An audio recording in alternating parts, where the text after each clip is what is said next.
The Atlanta Falcons are a hot mess, and really have been a hot mess for a long time. Honestly, it felt like this franchise peaked in the Super Bowl 7 years ago. And even that was a historic Super Bowl for all of the wrong reasons for the Falcons. That being said though, we're not here to reminisce on old memories, or not that much in this recording. As of recording this, the Atlanta Falcons have just lost 9-7 to the Carolina Panthers, who are now 2-12. And well, this was just embarrassing on all fronts for the Falcons. I mean, look at the home crowd attendance here for the Panthers. I mean, gee, there's like nobody here. It's like a high school divisional game. And I heard ticket prices for this game were worth less than a bag of Doritos. I mean, you quite literally could have dug into your couch, pulled out some change, and got a ticket for this game. That's how low these ticket prices were. This loss, though, makes it a lot harder for the Falcons to win the division and, well, make the playoffs. They now drop to 6-8 and third in one of the worst divisions in football, the NFC South. With the Saints and Buccaneers ahead of them at 7-7, currently the Falcons are 10th in the playoff picture. And, well, basically in this video, we're going to go over all the problems that have plagued the Falcons these last couple years. If you go all over NFL Twitter or just all over NFL social media, anything like that, you'll know about the hot seat. The hot seat is essentially a coach or someone in basically the organization who is on the hot seat, meaning they are close to being fired. And well, we've seen a lot of coaches who are on the hot seat this season get the boot either early on or late in the season. And if you ask a lot of Falcons fans or NFL analysts, they say the main problem with the Atlanta Falcons is Arthur Smith. Arthur Smith was hired at the start of the 2021 season after spending 2 years as the Titans offensive coordinator,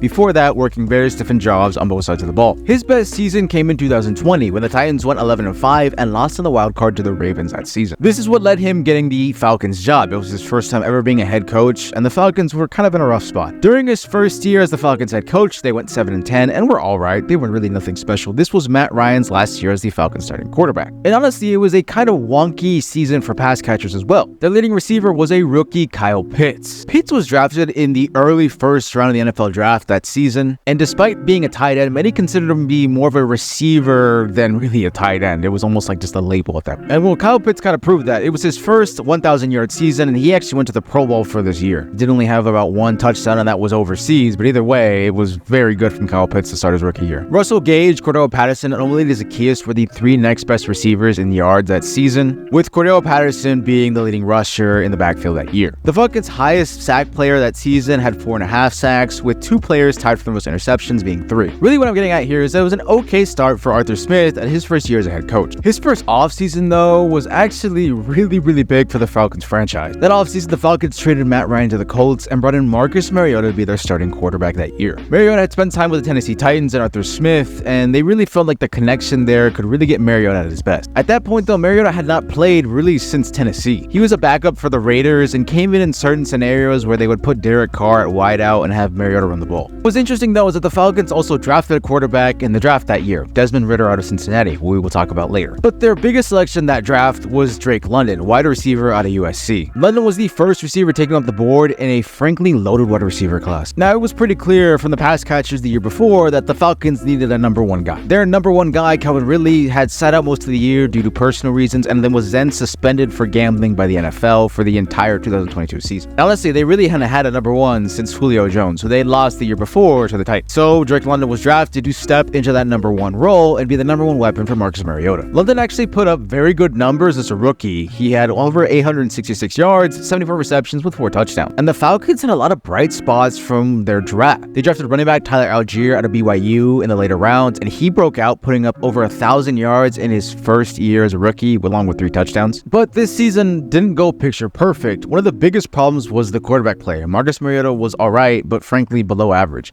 Threw only 15 touchdowns and 9 interceptions and only played in 13 games, which led into a weird benching injury period with Mariota, where he was benched by the Falcons but didn't report back to the team, and it was reported he was dealing with a season-ending knee injury. Honestly, it was a weird situation, and to this day, we still have no idea what happened between the Falcons and Mariota. No idea. Weird situation. Meaning rookie Desmond Ritter would get the start in the last 4 games. He threw 2 touchdowns and over 700 yards, and that was basically it. The Falcons went 7-10 that year and finished 3rd in the NFC South. Ritter showed flashes of how good he could be, but really wasn't enough. It was 4 games, not really a lot you could work with there. Going into this season, though, a lot of things were up in the air for the Falcons. That being said, this team was set to be a young electric team with some great young playmakers on both sides of the ball. Desmond Ritter was officially named the starting quarterback at the start of the season, and while Ritter showed flashes in his 4 starts, in his quarterback class class, he was considered one of the more commanding players in that class. He was said to be a great processor and was projected to be able to get the ball out accurately and safely according to the NFL scouting report. But his arm strength and precision were considered average, and he was graded a 6.36 prospect grade according to the NFL scouting report. J&D Productions did a very good video breaking down this draft class of quarterbacks. I will leave a link in the description down below because it's a very entertaining video, and honestly it talks a lot about this quarterback class. Going into the season, it was really a question mark on what they had in Desmond Ritter. Did they have their guy, or did they just have another placeholder? The Falcons drafted big to give Ritter more help offensively, grabbing Bijan Robinson out of Texas, who considered the best running back prospect in the entire draft and the best since Saquon Barkley. Now, Bijan was electric in college, putting up video game-like numbers at Texas,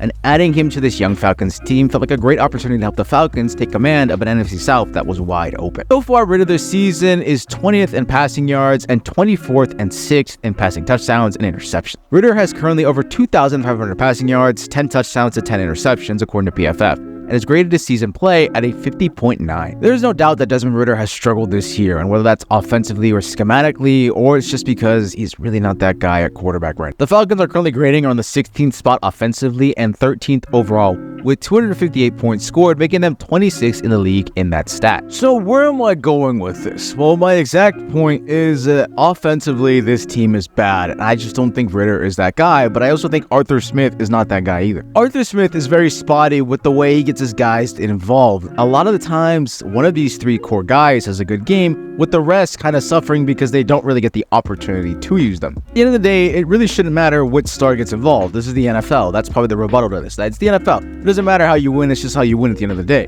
But my rebuttal to that is that if you have stars, why would you not want to use them and get them in the right position to use them? I mean, you have a great tight end who is built like a wide receiver in Kyle Pitts. Drake London is a great wide receiver when he gets the ball and is a playmaker. And you draft a guy like Bijan in the top 10 this year who is probably has the biggest potential in stardom than all three of them. But it kind of feels like Arthur Smith is putting the others in those positions to get the ball instead of using his guy. I mean, look, Van Jefferson and Kadero Hodge are not great, and honestly, they have graded very low in PFF this year, in the 40s and 60s so far. I think offensively, schematically, this offense is kind of confusing, and honestly, it really doesn't make sense. Now, shifting to defense for a little bit, I think they're very good defensively and kind of underrated. AJ Terrell has been great. Jesse Bates has been a great signing in free agency. Calais Campbell's played good football, and he got signed in free agency as well. I think Bud Dupree has been silently very good for this team. Overall, defensively, they are sound. The real problem, though, is this offense. And Will Smith is the conductor. He is the guy at the head of it for this offense. You saw what he did in Tennessee, and even in Tennessee, it wasn't really crazy impressive, but it was still very good. And I honestly think Arthur Smith and the Falcons are a quarterback away from really getting this thing going. But I also think schematically, they need to go back to the drawing board here because I just don't think it's working. You've got some games where this offense looks absolutely great and lights out, but you've got others where this offense absolutely sucks. And with three young guys, like I mentioned before, that should not be happening at all. You know the term, when you want to win a Super Bowl, you get it when your quarterback is on his rookie deal. I feel like that's when you get the maximum out of your star player. For the likes of Kyle Pitts, Bijan, and Drake London, you should really be utilizing them and getting them involved. Look, I'm not saying they're not getting the ball at all, but all I'm saying is they got to get involved a lot more for them to win games. And honestly, it's probably too late for it now. Now, yes, the Falcons have a lot of problems, and Arthur Smith isn't to blame for all of them, but I mean, he has not coached this team above 500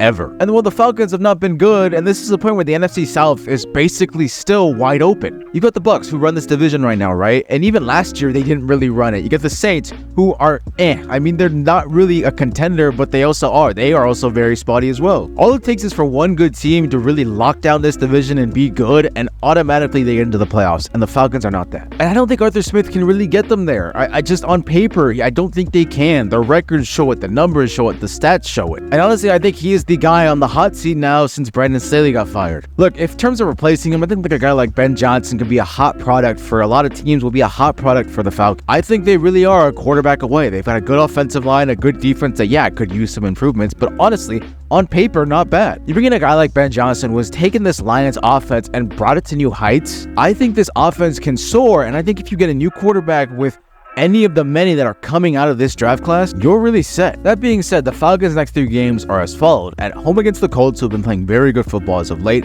away at Chicago, who've also been playing very good football, just not getting results, and a final matchup against the Saints, who they beat at home a few weeks ago. Look, if we're looking realistically at the shot of the postseason, the best thing for the Falcons is to win out this rest of the season. The Bucks honestly look like the more complete team out of this division, but their hardest game comes this week against the Jags before they get the Saints and Panthers to end the year. Speaking of the Saints, they look like they have the hardest 3-game schedule out of the 3 teams, I honestly think the Falcons could make the wild card if the Saints do fall apart. All in all, currently the Falcons would hold a top 10 pick, or just outside the top 10 being like 11 or 12, which is still really high. And like I mentioned before, you could honestly get a guy like Bo Nix that late, or Jaden Daniels, or many of the other very good quarterbacks coming out of this draft class. But one thing is for certain though, this offense needs to turn around, and soon. It's too late in the season for this offense to explode, but I think come next year, they need to get something going, whether that's with Arthur Smith or not. But one thing is for certain though, right now, the Atlanta Falcons are still a hot mess. Some news out of Atlanta. It's actually become official now, not just an Ian Rappaport report. The Atlanta Falcons have confirmed after 3 years, Arthur Smith has been fired. 21-30 as a head coach there, not good enough. A lot of good young talent. Well, this is a funny story. This video was actually meant to come out 3 weeks ago before I left for Christmas vacation. But that didn't end up happening because of a lot of other things. But either way, you're watching this video now, and so that's really my bad on that. Either way, this is coming at the end of the video because 2 days ago, the Atlanta Falcons officially parted ways with head coach Arthur Smith. Merely hours after Atlanta's final game of the 2023 season, and hours after their 48-17 loss to the Saints. Obviously, you're watching this far in the video, you know I went over the main reasons of why the Falcons have been so bad these last couple years under Arthur Smith. But if I could sum it up into one sentence or one word, it would be the lack of consistency from his teams. The Falcons have not been consistent under Smith, and really were not going to be consistent under Smith. They've been looking inconsistent for 3 years, and I think this is the right time to pull the plug. Honestly, I think that this is the right move for the organization as well. I know Arthur Blank is usually very patient when it comes to his coaches, but the fact that he had to pull the plug on Smith now makes sense because he's been patient with all his other coaches, and they've at least made the playoffs or better. Either way, combine that with all the other factors and issues outlined in this video, Arthur Blank had to pull the trigger on this one, and now, because so many young options are in the coaching portal this year, heading into this offseason at the NFL, there are a ton of talented coaches who could be stars and turn this team around fairly quickly. Now, really, I don't know what's next for the Falcons here. You have a lot of experience, a lot of young coaches out there, but I do think if you find someone who can utilize this young core team, they will be scary for a long time under the right coach and scheme. The NFC South is still very wide open. We saw that this year with the Saints, Falcons, and Bucks all fighting to enter the playoffs in the NFC. And if you find a guy who can pull the right strings and create the right scheme and put these players in a chance to be at their best and win every single game and be consistent to make a playoff push, I really do think that this team could be something of a force in the NFC, kind of like we saw the Detroit Lions turn around these last couple years. All I know is for sure there's going to be a lot of changes coming out of the Big Peach this year, and I'm just interested to see what and who and how this team reacts, adapts, and looks come next season. With that being said though, I am Josh from S.H.T Sports. Don't forget to like, share, and subscribe, and don't forget to turn on post notifications so you do not miss an upload by us. And with that being said though, for real this time, run that outro.